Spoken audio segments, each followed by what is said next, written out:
Oke, ini adalah eh, salah satu contoh dan menjawab pertanyaan dari Mas Erwan yang ada di Kediri.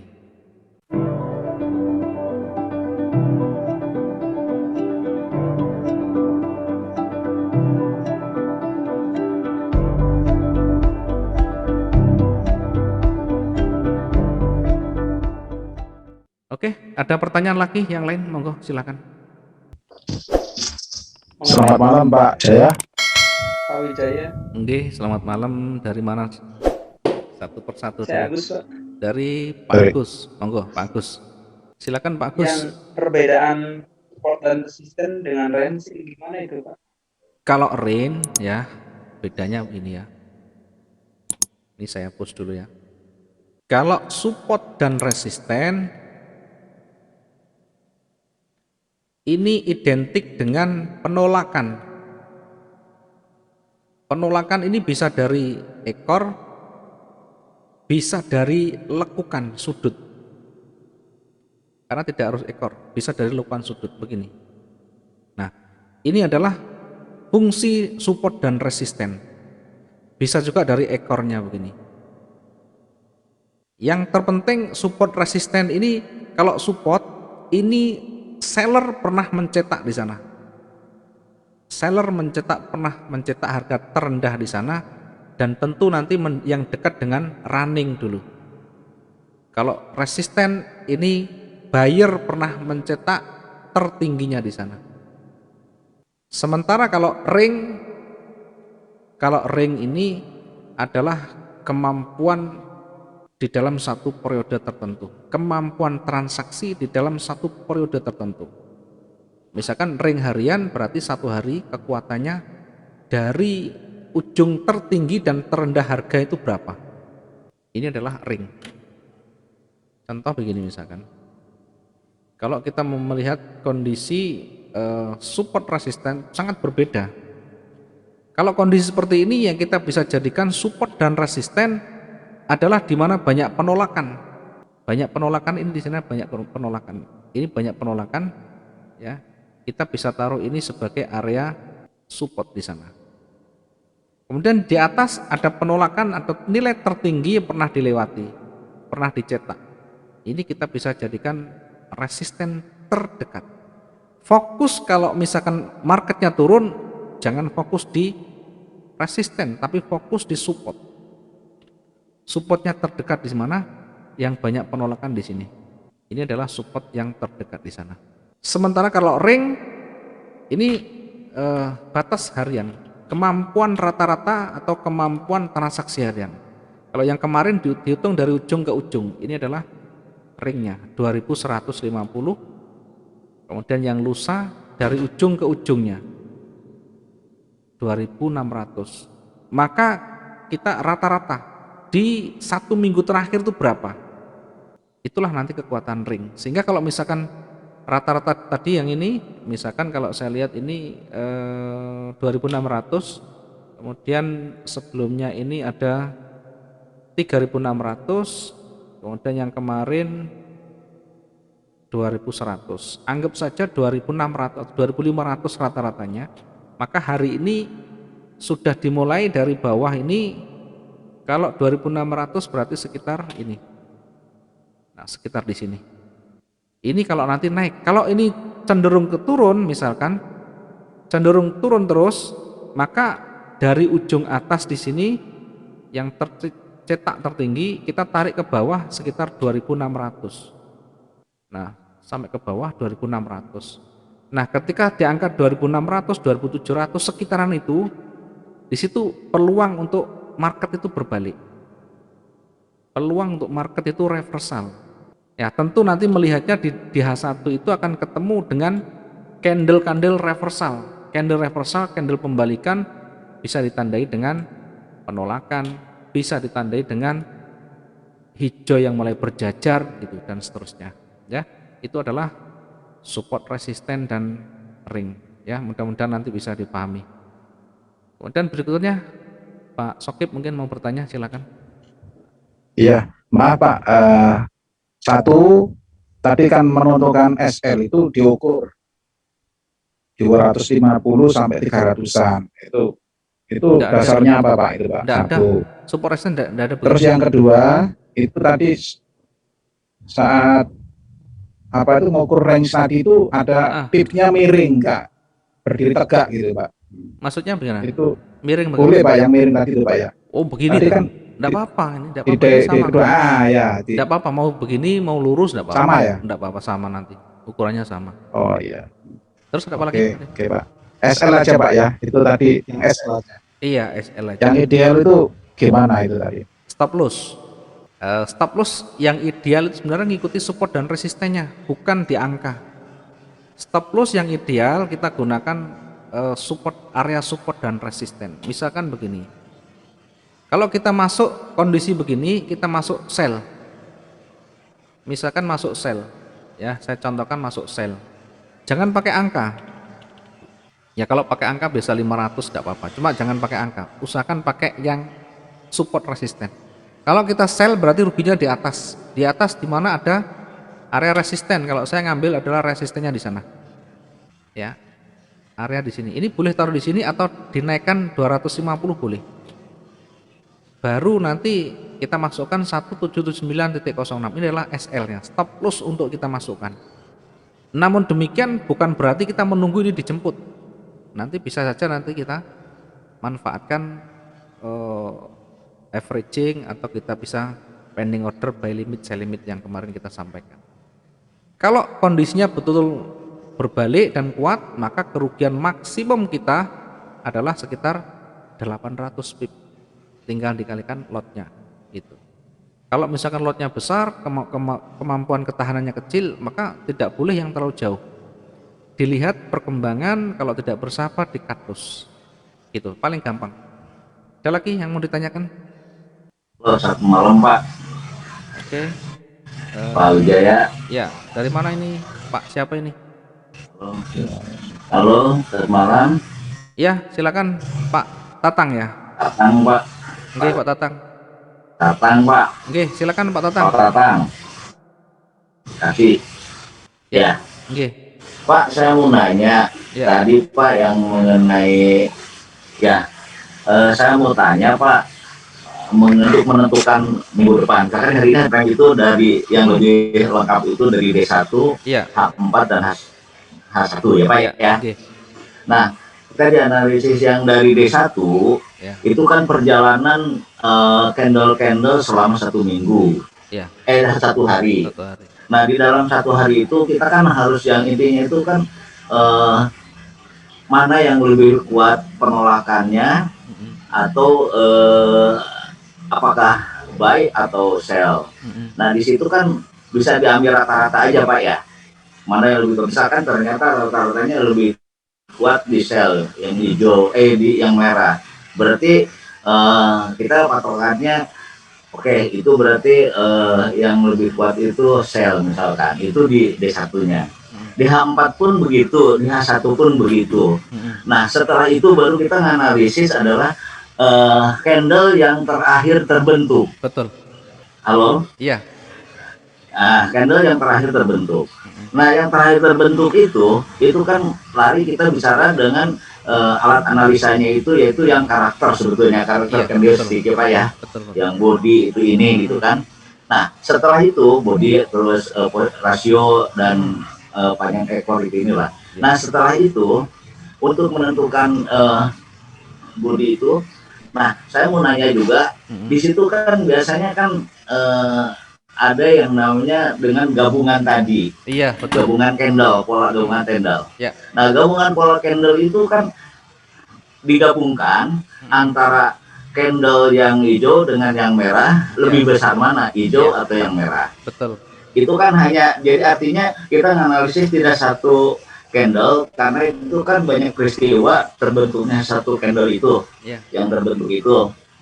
Nah, jadi untuk menggabungkan itu Pak, itu ada patokannya nggak kira-kira? Misalkan untuk yang hijau 3, yang merah 3, yang terdekat ke yang running misalkan Pak, atau tidak ada aturan seperti itu Pak? Ya, aturannya yang kita lihat karena yang mana yang misalkan taruhlah Ya, karena gini Pak, contohnya misalkan kita ambil yang terdekat dari Nening, karena ini kan analisis yang lebih kecil lagi, artinya candle yang terbentuk yang terakhir itu Pak. Nah, itu apakah kita untuk membandingkannya, digabungkan itu, kan nanti akan kelihatan apakah sama, apakah ada yang lebih tinggi, apakah hijau atau merah yang lebih tinggi. Nah, di situ untuk membandingkan itu apakah harus sama rasionya 3 candle hijau, 3 candle merah, atau bagaimana Pak? Itu yang saya perlu tanyakan. Ya. Baik, terima kasih Pak. Ya, terima kasih Pak Tatang. Pertanyaannya bagus, mungkin bisa mewakili yang belum sempat bertanya. Baik, saya akan coba jelaskan ketika kita membandingkan candle yang terbentuk dengan gabungan candle.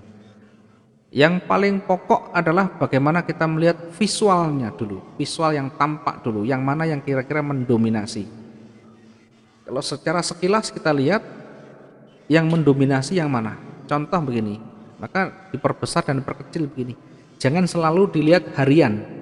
Kalau teman-teman selalu melihat harian begini, batas harian, maka kita akan terbentur di sana. Kita tidak bisa melihat secara utuh. Maka perhatikan selain harian, perhatikan juga secara umum, hapus yang tanda harian sehingga kelihatan di sana. Kelihatan yang saya maksud itu kondisinya seperti apa yang dominan di sana. Yang dominan seperti apa? Oke, sekarang saya tarikkan garis begini. Kita tarik garis begini. Kalau kita tarik garis secara umum begini memang.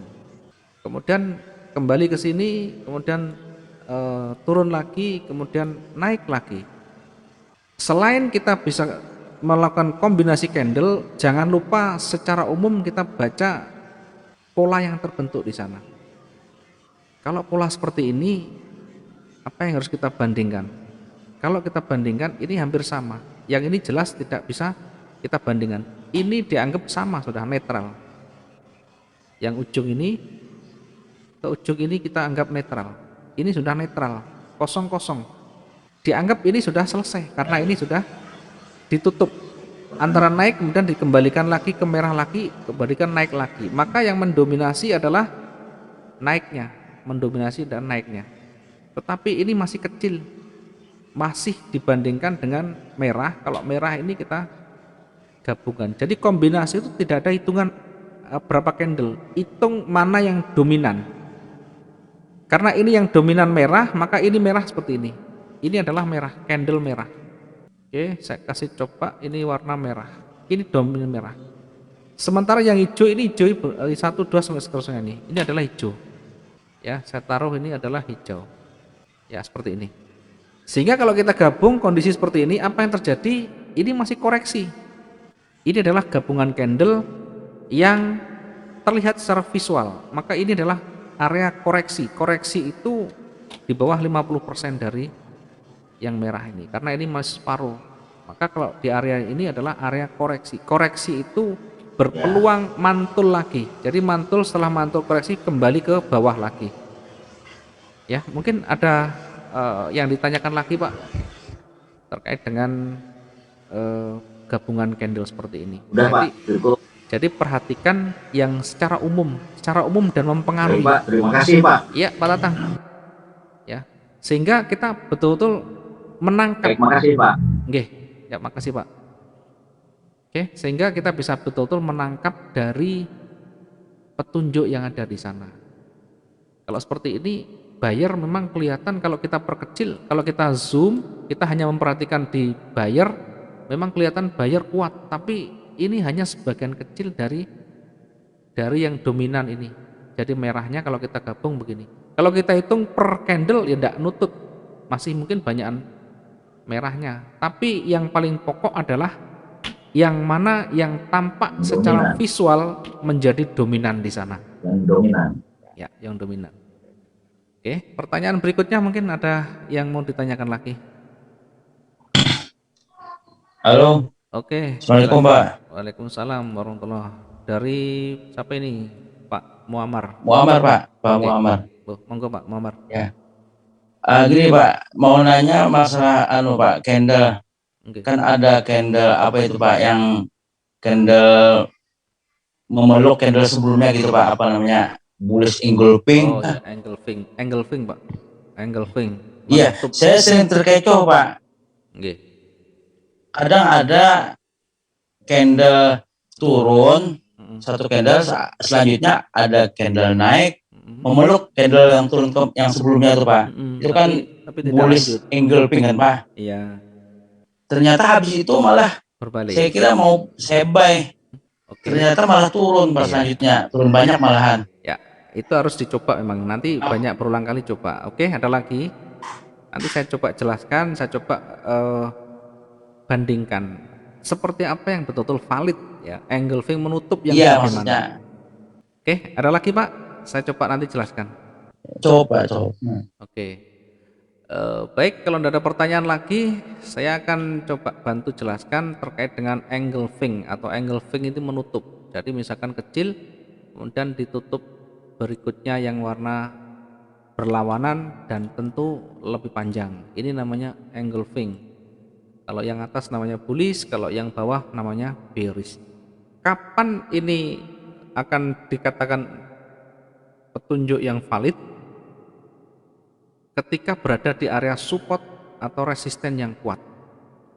Kalau berada di tengah-tengah, maka jangan dijadikan sebagai dalil, jangan dijadikan sebagai dasar, karena ini bisa sangat membahayakan. Yang valid yang berada di support dan resisten, contoh misalkan, nah ini kalau kita lihat geser ke belakang, maka ini adalah area support, ini adalah area support di sini, ini area support. Kemudian muncul bullish engulfing atau hijau menutup.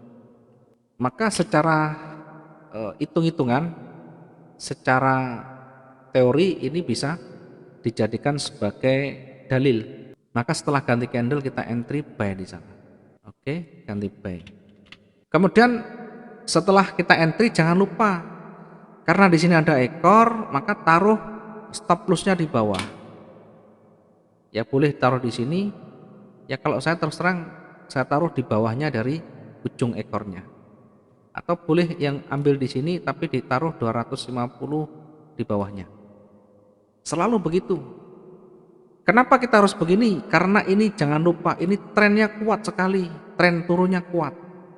Meskipun penolakan besar, bisa saja nanti koreksi sebentar turun lagi.